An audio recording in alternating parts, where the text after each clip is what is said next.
The next thing we will discuss is email anatomy. There are some essential things you have to remember when working with emails. Two of the things you have to remember are the sender's name and the subject line. Use the same sender name for your emails. For example, if you use Anton or Alexander as your sender name, don't use Cole as your sender name in the next email. You want to use one name because it makes the email personal. Email marketing is all about being personal, so use the same sender name. Okay, let's go over subject lines. Subject lines are like sales pitches. You probably have a lot of emails in your inbox. I follow the rule of 0 inbox emails. I usually check all my emails and subscribe from uninteresting newsletters, etc. The majority of people don't do this. They have 1,000 of unread emails and it does not bother them.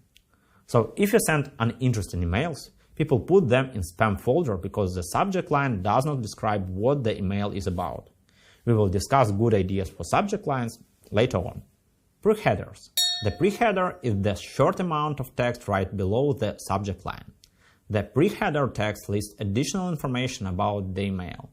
For example, a pre-header could state why they must open the letter. For instance, spring is around the corner. Get 20% off on our spring collection.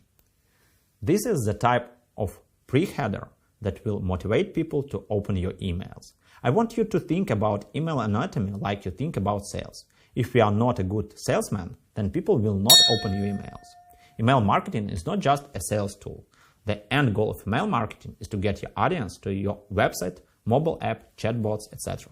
So, the text of your email must sell the click to link, and the click to link has to move a person to your website, mobile app, or chatbot. As a result, you will get sales. Remembering all of this is crucial. Okay, let's go over the email anatomy in detail. On this slide, you can see how an email should be structured. The pre-header text, sometimes called preview text, will be displayed in the inbox preview of your email after the subject line. This text should relay the main message of the email to the contact. Logo. The logo is the main element of your brand and it should be located somewhere in your email.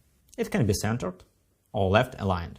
The size of the logo should be the same size as on your website, and it should be in high resolution.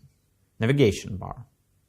These are the 3 to 5 most important things from the menu of your website. Your navigation bar should match your website.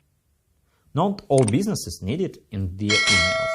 The main part of an email is the body. The type of email body you use can vary.